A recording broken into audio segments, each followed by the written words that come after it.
से और एक बार उसके लरजते दिल की गहराइयों से।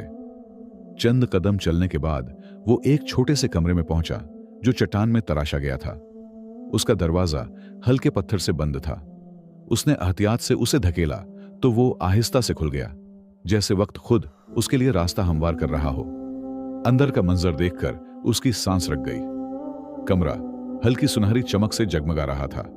दीवारों के साथ संदूक कितार दर कितार रखे थे।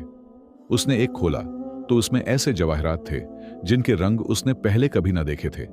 निहायत नफास्त से तराशा हुआ सोना, कदीम सक्कों से भरे थैले और कीमती पत्थरों से मजीन तलवारें जो गुजरे हुए बादशाहों की दास्तान सुनाती थीं। वो शिशद्र खड़ा रहा। उसकी आंखें यकीन नहीं कर पा रही थीं और उसके हाथ कांप रहे थे जैसे पहली बार ख्वाब को छू रहे हों। वो जमीन पर बैठ गया और देर तक सर झुकाए रहा। उसके दिल में लालच नहीं बल्कि गहरा शिकर था। उसने कांपती आवाज में कहा, मैं यहां न पहुंचता अगर मैंने अपने हाथों से रहम न बोया होता। असल खजाना ये सोना नहीं बल्कि वो दिल है जो तन्हाई में भी एहसान करना नहीं भूला। सालिम ने उस खजाने में से इतना लिया जो नई जिंदगी शुरू करने के लिए काफी था और बाकी वहीं छोड़ दिया, जैसे जानता हो कि ये राज सिर्फ उसका नहीं। वो गार से बाहर निकला तो सूरज उफुक पर सुनहरी रंग में डूब रहा था, वैसा ही रंग जैसा वो पीछे छोड़ आया था। मगर आज उसकी रोशनी मुख्तलिफ थी, ज्यादा गर्म, ज्यादा करीब। वो मजबूत कदमों से अपने गांव की तरफ रवाना हुआ। उसके हाथ का चिराग बुझ चुका था, मगर उसके अंदर एक और नूर रोशन हो गया था। सालिम बदल चुका था।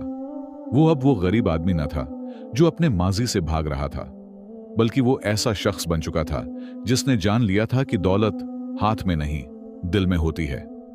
उसने आसमान की तरफ देखा और रोती हुई आवाज में कहा, अल्हम्दुलिल्लाह, वो अल्लाह जो नेकी करने वालों का इज्र जाया नहीं करता।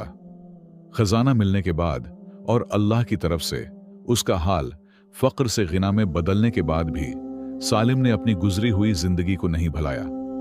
उसने सबसे पहले अपने मिट्टी के झोंपड़े को ठीक किया और उसे एक किशादा घर में बदल दिया जो ऐसे शख्स के शायानी शान था जिसने मुशक्कत का जायका चुका हो। मगर उसने उसे सादा ही रखा, बावजूद उसके कि वो उसे शानदार बना सकता था। लोग उसे एक सखी और रहम दिल इंसान के तौर पर जानने लगे, जो महताजों पर शफकत करता था और वो महताजों की मदद करता था। उसे हमेशा वो रोटी का लुक्मा याद रहता जो उसने एक दिन खालिस अल्लाह की रजा के लिए दिया था, बगैर किसी बदले की उम्मीद के। वक्त गुजरता गया और सालिम को वो भी मिल गया जिस